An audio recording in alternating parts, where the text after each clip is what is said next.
You cannot let him get ahead of steam or he'll score on you, whether it's at the free throw line or at the rim. So to me, that was the way AJ was playing is he was just full speed the whole time. And in transition, if you got ahead of steam, he would score on you.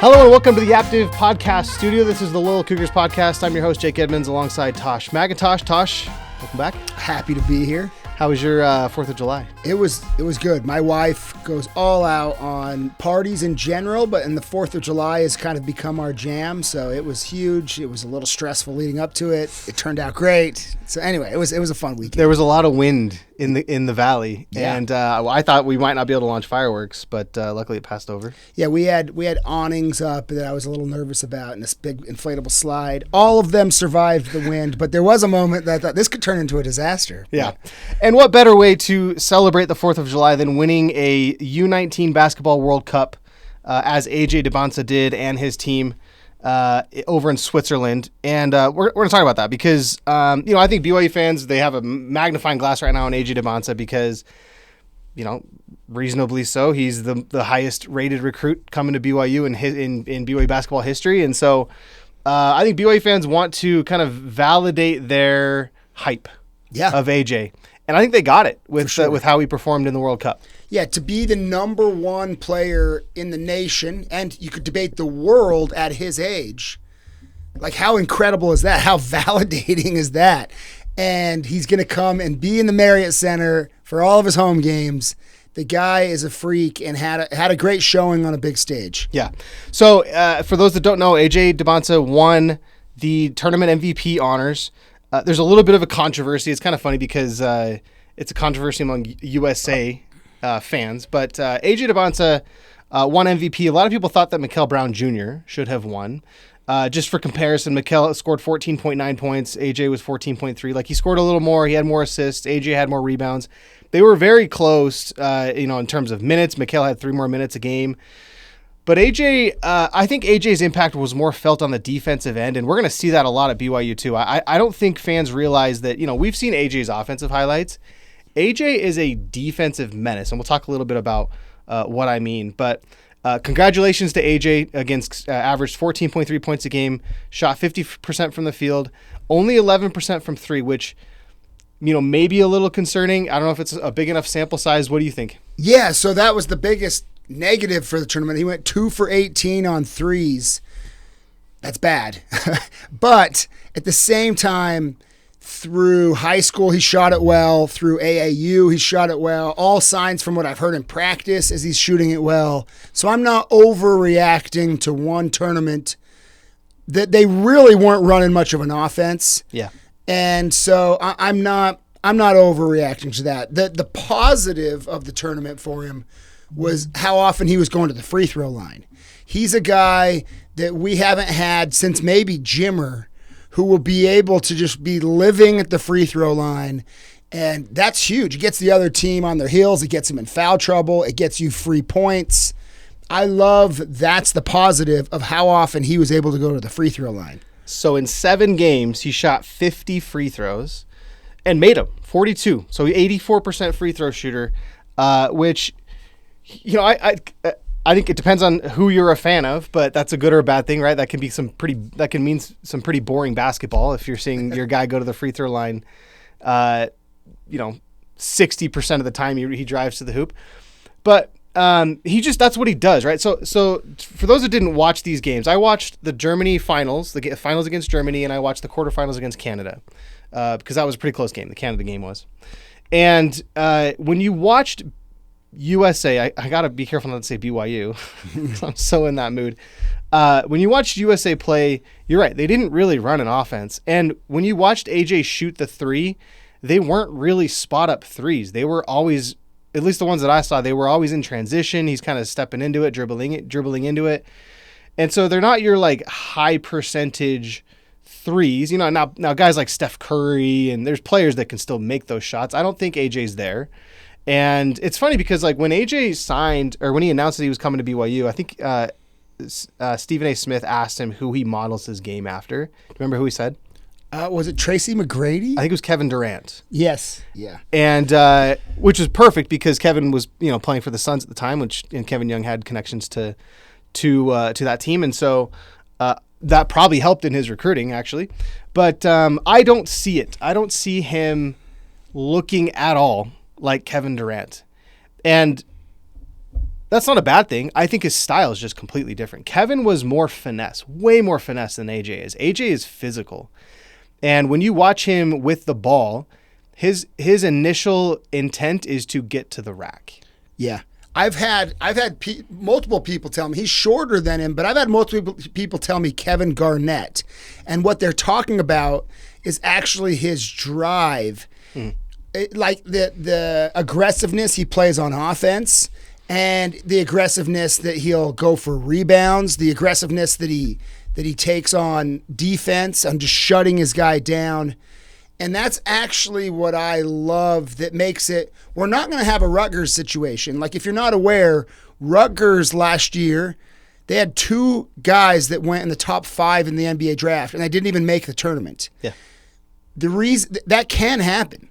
There's other examples of that. Why it won't happen this next year if AJ's healthy is because he plays on both ends of the floor with a huge tenaciousness, where if you're playing defense at a high level, you're going to make the tournament. Yeah, and he does. So he's a high motor guy. And again, USA did not run. I don't think they ran a single play. They ran a lot of motion, but most of their buckets came within 8 seconds of the shot clock. Of the play starting, in other words. Yeah. So it was like, it was a 24-second shot clock. They put up most of their shots within before 15 seconds left in the shot clock. They were running there's a reason why they scored 100 points in 6 of their 7 games or whatever, 7 of their 8 games that they played. And so I'm not too worried about AJ shooting because of that style. And again, to your point, AJ's strength, just as much as it is on offense, is on defense as well. There was not a play that broke down on defense, on the defensive side, where he caused the breakdown. He was, I don't think they actually, very many guys scored on AJ in isolation. He just shuts players down. And I think he averaged 1.1 steal a game. A steal 0.1 a game. But so anyway, he was shutting his guy down, and I think that's an overlooked characteristic of AJ. The one comparison I will say on offense that the comp that I would give him is actually Giannis. Now Giannis is bigger, quite a bit bigger. He's a little bit broader, but when AJ gets a full head of steam, he does not stop. He either gets fouled and goes to the free throw line, or he scores. And Giannis is still a menace in the NBA because he's so good at that. Teams would have to, I remember the Jazz would have to game plan for this. You basically have to put up a wall to stop Giannis at the 3-point line. You cannot let him get ahead of steam or he'll score on you, whether it's at the free throw line or at the rim. So to me, that was the way AJ was playing is he was just full speed the whole time. And in transition, if you got a head of steam, he would score on you. So I have one worry. And that is, I worry he's playing too much high competitive basketball and that he breaks down. I don't want to even put that into the universe, but I don't believe in jinxes. So I'm going to do it anyway. Let's get this guy rested up. Let's make sure, because I still am pinching myself that BYU is going to have the best player in the nation next year on our already good squad. It's going to be so incredible to watch a guy who plays with passion, intensity, and an incredible level of skill. It's just he better not get hurt before the season. Let's let him rest. Quit playing all the time, and let's just have a healthy AJ practicing, being with our strength and conditioning staff, and just I cannot wait for this season to start. Yeah, let's knock on wood. So just to break down some of his game, again, I watched the Canada game and the Germany game, the finals. And the Canada game, he had a sequence in the first quarter where he just took over the game. And Canada it's kind of early on, Canada went up 4-2 on a pretty impressive dunk. Took momentum. It's early in the game, so it's not a huge like momentum boost, but it's a momentum builder to start the game. And AJ responded right away with a fast break and one of the most like impressive, creative fast break layups that a 19 or 18-year-old can do. It was in transition.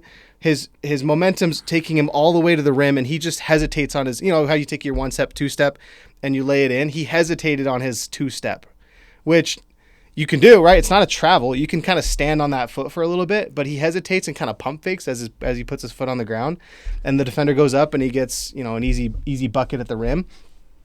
Not a play you're going to see a lot of 18-year-olds make. He made it, so he tied the game up. A minute later, he gets a steal that leads to a fast break and one opportunity. Just an isolation steal. He's guarding his guy. He just picks his pocket. 2 minutes later, he's defending the ball handler. He affects the shot at the rim, forces a miss, and leads to a fast break. Under 6 minutes in the quarter, so we're within like 3 minutes of each other here. AJ passes up a good look from the corner to get a better look to his teammate in the elbow extended 3-point line. So he gets an assist for a 3. USA then running after a make. This is what they did a lot. They ran a lot even after make. So AJ gets a full head of steam, creates contact going to the basket, gets an N1 opportunity. If you watch the highlights on YouTube, he's flexing, right? The guy that fouled him is on the ground. He's flexing, standing over the top of him. Very much an alpha type move, right? So then later, USA, next defensive possession, AJ gets a steal on an errant pass, initiates a fast break that leads to a give and go back to AJ for a dunk. Then the next offensive possession, USA runs off of a miss. AJ gets ahead of everyone, gets a layup off of a Euro step. Another move that you're not going to see a lot of 18-year-olds make. A Euro step across the middle in transition. So those were like within 6 minutes of each other. Just dominant defensive and offensive plays that contributed pretty greatly to his team. And why I ultimately think he won tournament MVP is because of sequences like that. Then you add to the fact that towards the end of the game, and Canada is within reach, right? They're within like 3 possessions, I think, towards the end of the game. So they're close enough to get Team USA nervous. And AJ gets to the free throw line 8 times in the last 3 minutes and scores 7 free throws. It's wild. That's what he does, right? So he's taking over these games as an 18-year-old. And granted, these kids are all 18 or whatever. It's a U19 World Cup tournament. But he finished the game 5 of 8 from the field, 12 of 13 from the free throw line, 4 rebounds, 3 assists, 3 steals in 31 minutes and 36 seconds. He led the team in time on the court. And so that's what you can expect at BYU, is a guy who's a hustle player. He can take over sequences of games, and he can score get to the free throw line, which is just as important as scoring from the free throw line, but then he'll score. 84% from the free throw line in the tournament. So that's what BYU fans, I think, are going to get with AJ. We are going to have a 2-headed monster next year in AJ and Richie. Yeah. And last year, if you were an opposing team and you're setting up the defensive game plan before a game, it is do not let Richie have anything easy. It's the whole defense is going to be around how do we slow down Richie. Now, because of AJ Debansa, they won't be able to do that. And you add in Rob Wright, yeah. I think Richie is going to go off this season. He already had an incredible year. He's going to take another level up, and it's because of the spacing and open looks. And really, he may in most games have the second best defender guarding him, which last year he never did. And so, anyway, the more we talk about it, it's just like, holy smokes, it's going to be a fun year. Yeah, and just to finish this off, going back to the 3-point woes that he had, 2 of 18 from the 3-point line. We thought remember coming in, we thought Mag was going to be a defensive prowess, but an offensive liability because he couldn't shoot the 3. Absolutely. And he turned into a Royce O'Neal serviceable 3-and-D guy that if you can get him in a spot-up 3-point shooting situation, he'd be fine. And that's how he was. I think AJ is going to be the same. I also think that, because teams want to have 4 shooters on the court. Yep. You want to have 4. If you have 3, it's a lot easier to slow you down. Manageable, but it's hard. The gravity kind of sinks in a little bit. Yes. So I thought the same thing last year with Yegor. When Yegor came onto the floor with, whether it was with Keita or with Foose, you had 3 shooters because Yegor was not considered a 3-point shooter. And they still managed, right? They still got guys that were open. Mag was open, Nell would be open, Richie would be open. Like, they still found open shooters. And so even if AJ can't shoot the 3, I'm not super concerned because they have guys like Richie and Rob and Kennard and guys that can shoot outside of those, outside of AJ, outside of Keita. Yeah, AJ's going to shoot above 30%. With BYU's coaching staff, with his historical high school averages, like I'd bet anybody a milkshake who wants to take that bet. 30% is going to be easy. To me, it's just a matter of, is he flirting with upper 30s? And if so, great. Yeah. Also volume, right? Is he taking very many threes? And again, I don't know if that's I don't know if that's necessarily his style. He's going to get to the free throw line. He's going to get to the hoop. And if he can make 35% of his 3-point shots, that's just icing on the cake. Absolutely. This episode is brought to you by Aptive. Aptive believes that every home should be enjoyed. They tailor their pest control treatment plans to target pests when and where they're most active. Plus, if you see pest activity between treatments, Aptive will return to take care of the problem at no additional cost. It's their way of making sure every customer is satisfied and every pest is controlled. If pests stay away, Aptive is why. Visit AptivePestControl.com/loyalcougars or call 844-966-4787. Mention this promotion to get your initial treatment for just $29. That's AptivePestControl.com/loyalcougars or call 844-966-4787. Terms and conditions apply. Get home field advantage with Aptive. Looking to get your brand in front of BYU's most engaged fans? The Loyal Cougars podcast on Cougar Board are your perfect match. Cougar Board is the largest online community of BYU fans with thousands of posts every day. The Loyal Cougars podcast is the official podcast of Cougar Board, and we have sponsorship opportunities available for both the podcast and the site. Contact us at sponsorships@loyalcougars.com, and we'll help your message hit home with the Cougar faithful. Again, that's sponsorships@loyalcougars.com.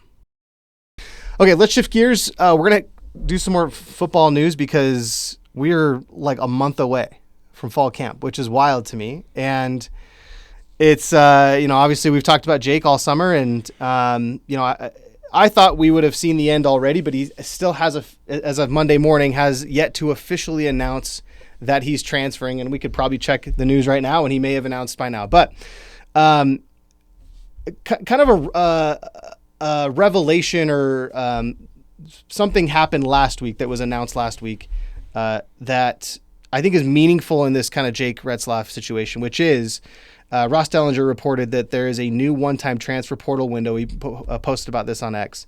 He said the NCAA Committee on Legislative Relief has issued a waiver to permit athletes whose schools place on designated student-athlete lists to enter the portal July 7th through August 5th.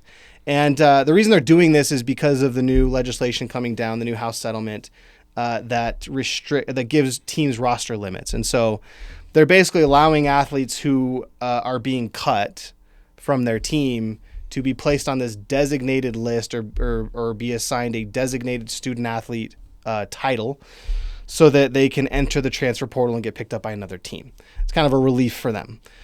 This is perfect timing for Jake because Jake, otherwise, there is no transfer portal window for Jake Retzlaff to leave unless he gets a waiver. Yes. Yeah.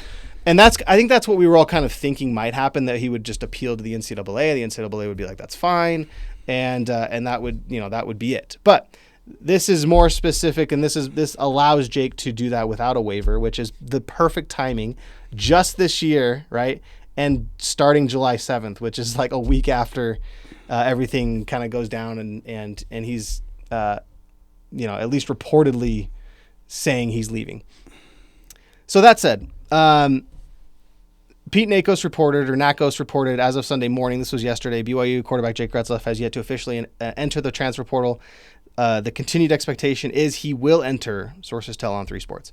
So it sounds like he's still going to enter. It sounds like Notre Dame is still probably his destination of choice.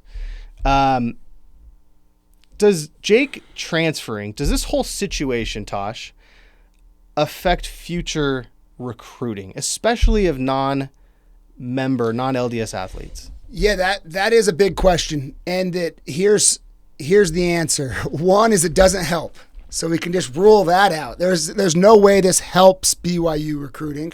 So then the only option is, well, we're still at par or it hurts us.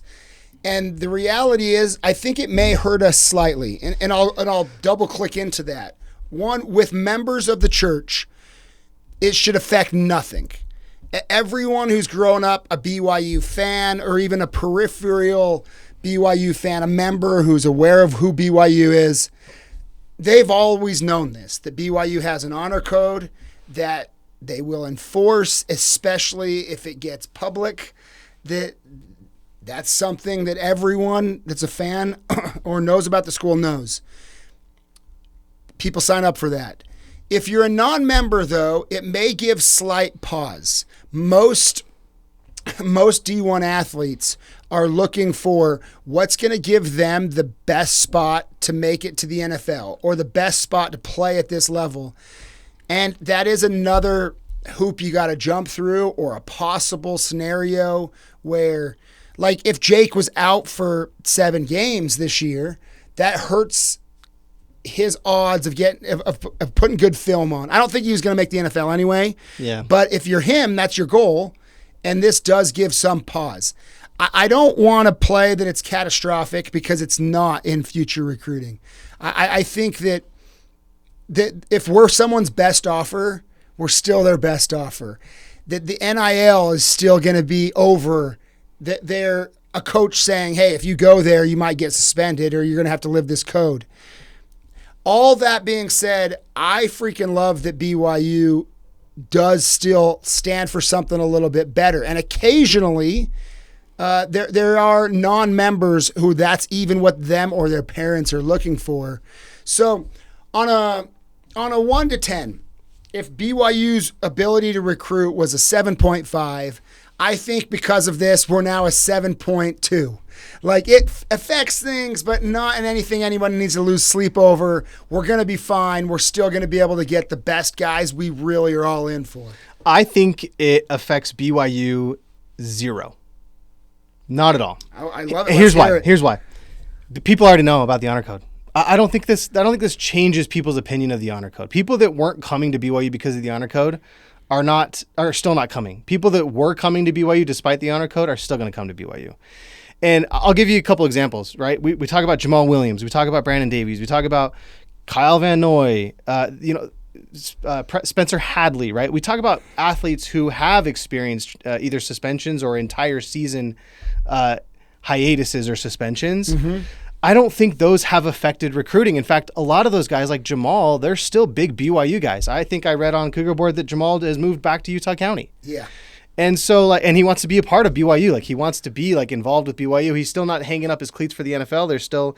That door is still open. But Jamal is a BYU guy despite being suspended for a lengthy period of time. Kyle Van Noy is still a big BYU guy, even on social media still. Yeah. Like, he's probably the biggest BYU advocate on social media in terms of professional athletes in the NFL, despite the fact that he had a lengthy suspension. And so, I think that people understand, yes, the honor code exists. And yes, it's difficult, especially for non-members to abide by. Difficult, right? Difficult in standards of the world, right? I'm not going to get into this churchy argument, but it's really not that hard to not drink or to not smoke or to not sexually harass someone. I'm not saying that's what Jake did, but I feel like these are just things that may be difficult for 19-year-olds, 20-year-olds, but in the grand scheme of things, they're just rules that you have to abide by. And I've said this before, but I actually think the honor code is beneficial for players because it teaches them to learn how to abide by a structure of rules. And so, parents love it. I think student athletes that are serious about making it into a professional setting appreciate it. They may struggle with it. They may still slip up and make mistakes, but they understand that the honor code is there to help them stay out of trouble and to help them abide by a structure of laws. Absolutely. It helps everybody in life, and especially these guys that are football players or basketball players, to avoid things that can trip them up in life. And yeah, that's a great point. Here are two things that the Jake suspension / transfer do really affect that I haven't heard talked about. One really matters. The other one just matters to me. I'll start with the one that really matters. BYU was going to be a top 25 ranked team going into this year, and now we're not. And we saw last year, we've seen over and over, that matters. Where you start, that the preseason polls are stupid, but they exist, and it just helps you to get higher the whole rest of the season. Where you start, it's hard to jump people, especially if you have the same record. And now BYU is, I'd be shocked if they're ranked in the top 25, and they were going to be with their returning quarterback on an 11-2 season. That matters. The one that doesn't matter to the most, but I'm ticked about it, is the NCAA football EA rating now just took a huge dive. He was an 88, he still is, an 88 rated quarterback. Wherever he ends up, he was a top 20 quarterback in the whole game. And BYU, I've always had this pain of, I feel like EA underrates him. Last year again. And I'm like, okay, this year we're finally going to have a good rating going into the year because we have a lot of guys returning, and the quarterback, as it should, his rating really weighs the offense a lot. We were going to have an 88 quarterback. I have not seen what our other three guys are rated, but they've got to be low 70s. And so how can BYU have a good offense on this game or a good rating on the game when they're going to be trotting out a quarterback? It's a 75 or whatever. Exactly. And it's like, it bugs me. It's like, what could have been in the EA world? Okay, so what matters less, Tosh? EA rating or 24/7 composite rating on recruits? Because this has been a debate among BYU fans, and we're going out in the weeds a little bit here. But there were posts on Cougar Board, and there have been posts on Cougar Board continuously about recruits who fall from a 4-star to a 3-star or from a 3-star to a 2-star because they committed to BYU. On a scale of 1 to 10, how much do you actually care about that? I don't, personally. See, I care about both, maybe. I care so little about it. One, I care about the game, but I realize it's stupid. I do care about I get ticked off at what I call like the BYU negative effect by these recruiters, where if a guy goes to USC, he gets a huge bump in his composite score. If he goes to BYU, it gets lowered. The reason I care is that I think that humans as a whole, but especially 18-year-old males, are very much want to be part of like the new wave. They respond to momentum.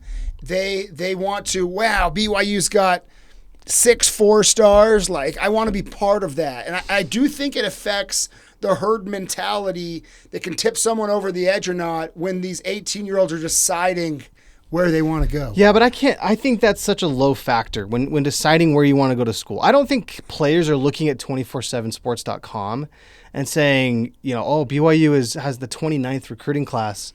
I think they're looking at BYU's last year, and they're saying, BYU is 1 win away from a Big 12 championship appearance. Yeah. They won. They destroyed Colorado in their bowl game. They're on their way up. They return this many players. They have a quarterback who's returning, which in this case they don't anymore. But I think they're looking more at that, and then they're looking at things like how much are they paying me, and correct. How much playing time could I get? What does the honor code do, right? Going back to the honor code conversation. I think those are bigger factors. I just don't think they're looking at stars. You're right. On the list of what matters to a recruit, for most of them, it's pretty far down the list what the star rating is on that class. Now, I do think a player, when you're looking at star ratings, if you're a player, right, and you have a star rating above your name, that matters. That matters to you as a player. You don't want yours to go from a 4 to a 3. Well, because it helps your own recruiting, right? You want to be recruited by as many teams as possible to give you the best, the most options to choose from as possible. Or if you want to be recruited by Alabama or you want to go to Alabama, you better be a 4-star athlete. And so that matters. And granted, I still think Alabama is scouting outside. They're not looking at 247sports.com or on3sports.com and saying, we're only going to recruit 4-star guys. They're going to high schools themselves and recruiting players. I believe that BYU is kind of getting past this problem anyway. I think with them being part of they're a P4 school, if we sling together multiple good seasons in recruiting and on the field, all of a sudden we're going to be where this is a thing of the past, where it's like, remember when this used to happen? Yeah. But no, you bring up great points. It's lower down the list, and fans, myself included, we need stuff to get mad and passionate about in the off season. And it's just one of those things that probably doesn't matter as much as I like to get worked up about. Yeah. And I think this stems from, I think it was like Brock Harris went from like an 86 to an 85.5 or something. He dropped like... Well, Bear Bachmeier too. Like, did he drop as well? Yeah, before... So he was a solid 4-star high rating before he goes to Stanford. That's right. And he does really well in spring camp, but then he transfers, and all of a sudden as a transfer, he's an 83. Yeah. So I think he went from an 88 to an 83 with a good stop at Stanford in between. It's like, what the freaking crap? Sure. So, I mean, I get both sides of this, but to me, it's like, that doesn't affect how Bear Bachmeier plays. No.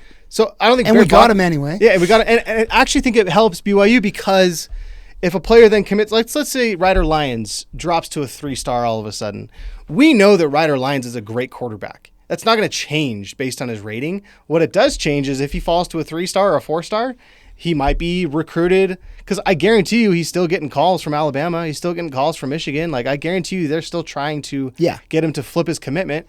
Let's say he falls to a 3-star. Are they calling him still? Or maybe Alabama's not calling him anymore. Maybe it helps save our players. Yeah, exactly. Right. So it's good for BYU. Like, we should be celebrating this. But again, at the end of the day, I don't think it matters for recruiting. I think it only matters for the player whose name the stars are above. Interesting. Yeah. And I don't care as a BYU fan. If they come in at BYU and they play, they're not going to play any differently than they would have if they were a 2-star or 3-star. By the way, some of the best quarterbacks at BYU were 2 and 3 stars. We've already talked about this. The 4 and 5-star guys that came to BYU did not pan out. And so, like, again, I just don't – I care more about how a player comes in and does and performs than I do about the star rating. Now, that's not to say that, like, you can't get upset about a star rating. I just don't think it matters in the grand scheme of things. Let's worry more about how they perform at BYU than how they're being assessed by – analysts who probably make minimum wage trying to analyze these guys, not to like demean their role, but like that's, they're not scouts. They're not like official scouts of teams. Like, they're not officially analyzing these players at the same depth as professional, college scouts. So that's my take on that. All right. Last thing I actually wanted to call out here. There was a thread on Cougar Board that, it started with one post. The title, so this is from LB Mango. Title is Limerick. It's time to move on. And it ended up being this entire thread of people submitting their own poems and limericks. And I want to go through some of these. These are great. So LB Mango says the topic, so it's time to move on as a title. He says the topic has interest, of course, but over discussing is worse. JR is now gone, so it's time to move on. It's time to stop beating the horse. Okay, House Deaking then replies, Jake met with a U of U lady in a situation some saw as shady. They found themselves alone while she charged her phone, and now through deep waters must wadey. Yeah. Oh, man. Okay.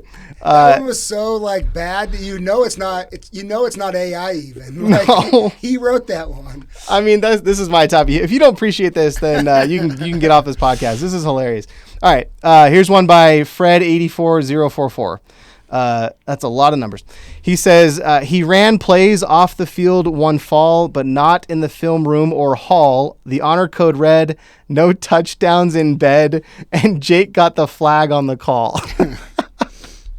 Okay, some limericks. If you guys have any limericks and you're watching on YouTube, please submit them in the comments, and we'll try and read them next week. I love how the BYU fan base has a lot of fun quirks, and one of it is that it can be these odd things. Like limericks took over Cougar Board for a day, and there were, as you read, some witty ones for sure. Yeah, what other fan base writes limericks on their fan forum? All right, I'm going to do one more. Johnny Come Lately said, an evening was pleasant but uneventful. Love that, by the way. But turned into something more hateful. The quarterback did try to stay at the Y, but now has landed in the college portal. That was a stretch. Portal, hateful, that's a little stretch. All right, so if you have any limericks, please submit them, and we'll read them next week. They better be better than what we just read, though, because maybe we won't read them. Okay, last thing we're going to talk about is we're going to preview West Virginia. We were going to preview West Virginia and Arizona, but we're not going to have time to do both. But West Virginia is BYU's second conference game of the year, right after Colorado. And I think this is actually the first real test for BYU. I think Colorado could be a test depending on how they play early in the season, but we've kind of talked about how we think they'll struggle early on at least.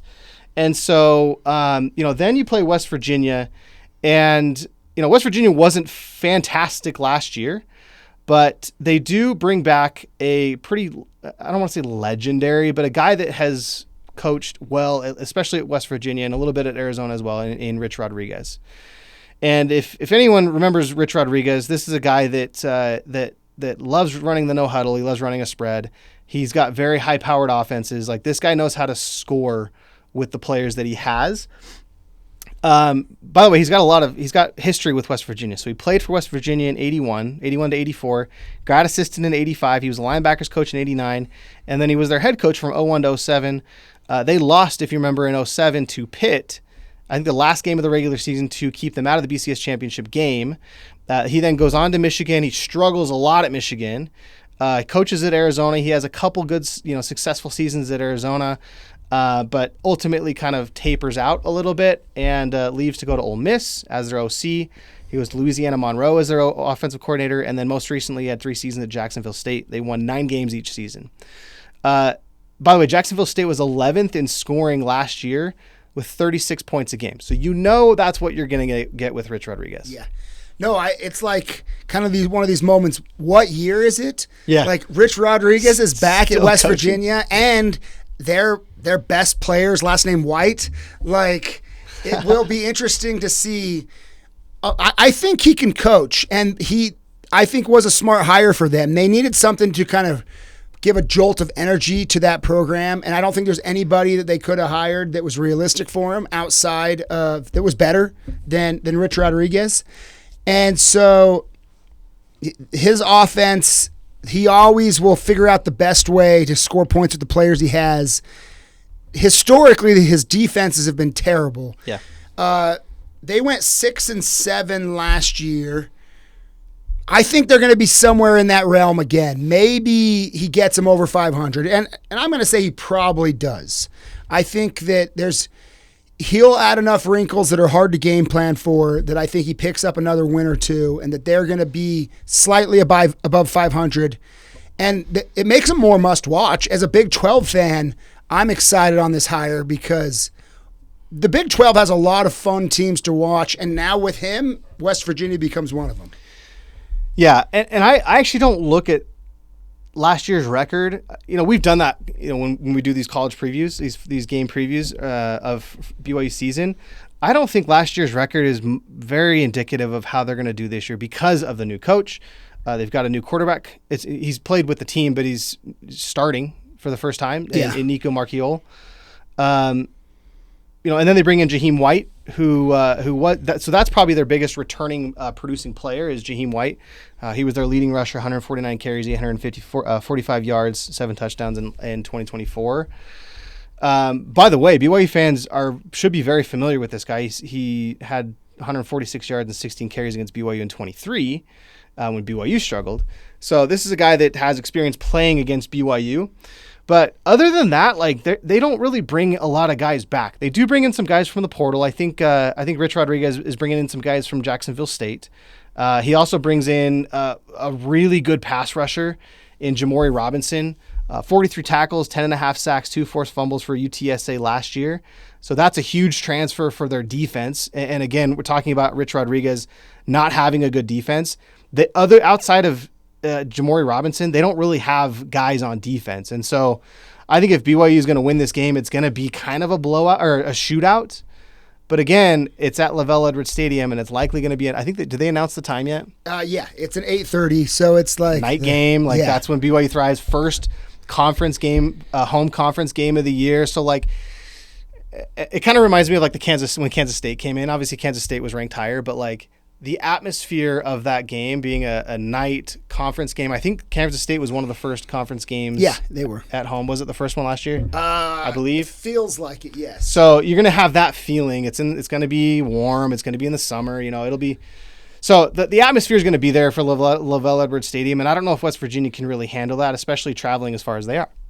So I think West Virginia, again, it's probably going to be the biggest test in terms of talent and in terms of coaching coming in, but I still feel like BYU has a massive edge, in the sense that their defense is really good, a lot better than West Virginia's defense at least, and their offense I think is serviceable, and even with a new quarterback, whether it's Bear or whether it's Trayson or whether it's McKay, I think they're going to be able to handle West Virginia's defense. If you can stop Jamori Robinson from getting to the quarterback, I think you're fine.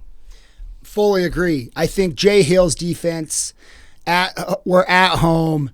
We have enough weapons on offense. The real thing, it's the story of the season all of a sudden, is who is going to be our quarterback in Game 5? That's what, if I could just peer into the future, that's the question I want to know, is who are we trotting out in Game 5? But either way, BYU has enough talent. We should beat West Virginia at home. Yeah. Speaking of quarterback, I don't remember who posted this, but on Cougar Board they were like, there's a couple of guarantees going into this season. Whoever starts the season is going to be a hero through 3 games. They're going to be like the next Heisman candidate through 3 games because of who they play. And then by game 4 or 5, people are going to be clamoring for the backup. Oh yeah, that's tell as old as time. Switch is going to flip. Yeah. Yeah.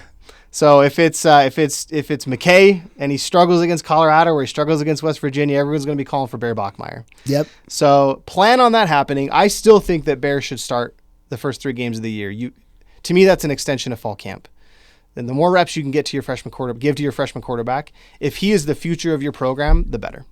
Yeah, we'll have to see. I hate, it's a kind of a cop-out answer, but I'm trying to reserve judgment until I'm hearing stuff from coaches and people that I trust that are watching them in fall camp. Yep. But I do trust that we'll choose the best quarterback, and I've got it. What else can I put my hope on? Yeah, agreed. So we'll definitely know him more in fall camp, and we'll talk about it then. What's your prediction for West Virginia? I think that we'll beat them, and we'll beat them pretty good. Their strength is their offense. Our defense will slow them down enough. We're at home. We'll rock and roll. I bet we win by 14 plus. Yeah, I think it's going to be like a 30. It'll be like a 35-21 or whatever, 18 game. That feels accurate to me. Okay, Tosh. Thanks for hopping on. As always, appreciate you joining and giving your insights. It's a pleasure. This is the Loyal Cougars podcast. I'm your host, Jake Edmonds, alongside Tosh McIntosh. If you like what you heard, please head over to our YouTube channel, like and subscribe, hit the bell to get notified. Also, if you're listening on Apple or Spotify, subscribe to the podcast there as well as we keep this thing growing. Until then, we'll see you next week.